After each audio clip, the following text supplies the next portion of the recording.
ভাবুন তো, আপনি এমন একটি দেশে বাস করছেন যেখানে ইন্টারনেট ব্যবহার করা একটি বিলাসিতা, যেখানে সরকার যা বলবে খবরের কাগজে শুধু সেটুকুই ছাপা হবে। নিজের ইচ্ছায় দেশ ছাড়া কিংবা কেউ যদি পালানোর চেষ্টা করে, তবে তার কপালে চুটবে সোজা বুলেট অথবা অন্ধকার কারাগার। শুনে মনে হচ্ছে উত্তর কোরিয়ার কথা, তাই তো? কিন্তু না। আজ আমরা কথা বলবো আফ্রিকার একটি ছোট্ট দেশ এরিত্রিয়াকে নিয়ে, যাকে পুরো বিশ্ব চেনে আফ্রিকার উত্তর কোরিয়া নামে। কিন্তু কেন কেন আফ্রিকার এই সুন্দর দেশটিকে এশিয়ার সবচেয়ে নিষ্ঠুর সরকারতন্ত্রের সাথে তুলনা করা হয়? এটা কি শুধুই একটি উপাধি, নাকি এর পেছনে আছে ভয়ঙ্কর বাস্তবতা? এই ভিডিওতে এরিত্রিয়ার সেই অজানা সত্যটি তুলে ধরব, যা আপনাকে নিশ্চিতভাবে অবাক করবে। পূর্ব আফ্রিকার একটি ছোট্ট দেশ হলো এরিত্রিয়া, যা ভৌগোলিকভাবে অত্যন্ত গুরুত্বপূর্ণ একটি জায়গায় অবস্থিত। দেশটির মোট আয়তন প্রায় 1,17,600 বর্গ কিলোমিটার, যার মধ্যে দাহালাক দ্বীপপুঞ্জ অন্তর্ভুক্ত রয়েছে। এই দেশের জনসংখ্যা আনুমানিক 35 থেকে 40 লাখের মধ্যে বলে ধারণা করা হয়।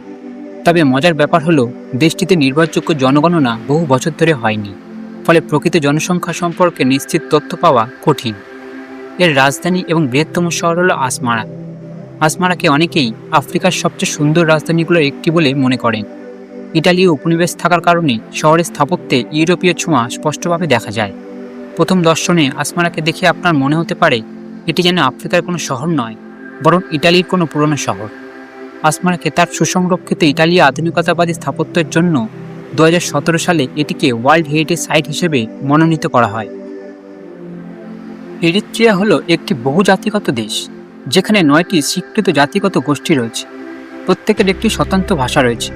সর্বাধিক প্রচলিত ভাষা হলো তিগ্রিনিয়া। অন্যান্য ভাষার মধ্যে রয়েছে তিগ্রে, শাহো, কুনামা, নাড়া, আফার, বেজা, লিন এবং আরবি। তিগ্রিনিয়া, আরবি এবং ইংরেজি এই 3টি ভাষা অফিসিয়াল বা কাজের ভাষা হিসেবে ব্যবহৃত হয়। অধিকাংশ আদিবাসী আফ্রো এশীয় ভাষা পরিবারের অন্তর্ভুক্ত ভাষায় কথা বলেন, বিশেষ করে ইথিওপীয় সেমিটিক ভাষায়। এরিত্রিয়ার জনসংখ্যার প্রায় 50% তিগ্রিনিয়া জাতিগোষ্ঠীর এবং প্রায় 30% তিগ্রে জাতিগোষ্ঠীর অন্তর্ভুক্ত। এছাড়াও বেশ কিছু নাইলোটিক জাতিগোষ্ঠীও সেখানে রয়েছে। বিশ্বের স্বল্পোন্নত দেশের মধ্যে এরিত্রিয়া অন্যতম। প্রায় 30 বছর ধরে ইথিওপিয়ার বিরুদ্ধে এক রক্তক্ষয়ী সংগ্রামের পর 1993 সালে দেশটি স্বাধীন দেশ হিসেবে আত্মপ্রকাশ করে। স্বাধীনতার সময় দেশের মানুষের চোখে ছিল অনেক স্বপ্ন। তারা ভেবেছিল এবার দেশে গণতন্ত্র আসবে, স্বাধীনতা আসবে। কিন্তু মানুষের সেই স্বপ্নকে চুরমার করে দিয়ে ক্ষমতার সিংহাসনে বসেন এক ব্যক্তি, ইসাইয়াস আফওয়ার্কি। 1993 সাল থেকে আজ 2026 সাল পর্যন্ত দীর্ঘ 33 বছর ধরে তিনি এই দেশের একমাত্র প্রেসিডেন্ট। দেশটিতে আজ পর্যন্ত কোনো দ্বিতীয় নির্বাচন হয়নি, কোনো সংবিধান কার্যকর করা হয়নি।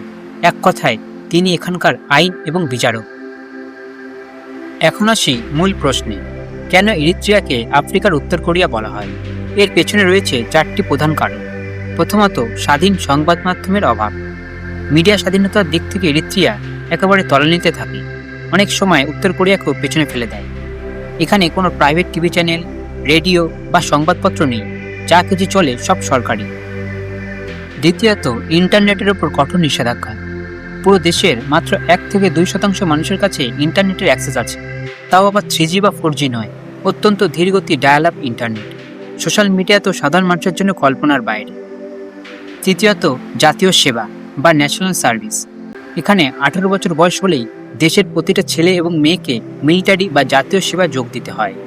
আইনত এটা 18 মাসের জন্য হওয়ার কথা, কিন্তু বাস্তবে এটি অনির্দিষ্টকালের জন্য। সরকার যতদিন চাইবে আপনাকে বন্দি শ্রমিকের মতো কাজ করতে হবে। কোনো বেতন নেই, শুধু সামান্য রেশন দেওয়া হয়। এটা আসলে আধুনিক যুগের দাসত্ব। এবং চতুর্থ হলো ধর্মীয় ও রাজনৈতিক নিপীড়ন। সরকারের অনুমোদিত 4টি ধর্ম ছাড়া অন্য কোনো ধর্ম পালন করলে সোজা জেলে যেতে হয়। আর রাজনৈতিক প্রতিপক্ষ, এই দেশে বিরোধী দল বলে কিছু নেই। সরকারের বিরুদ্ধে একটা কথাও বললেই মানুষ চিরকালের জন্য নিখোঁজ হয়ে যায়। এই সব কারণগুলোর জন্যই আন্তর্জাতিক গণমাধ্যমে এরিত্রিয়াকে প্রায় আফ্রিকার নর্থ কোরিয়া বলা হয়। তবে মনে রাখতে হবে, এরিত্রিয়া ও নর্থ কোরিয়া এক নয়।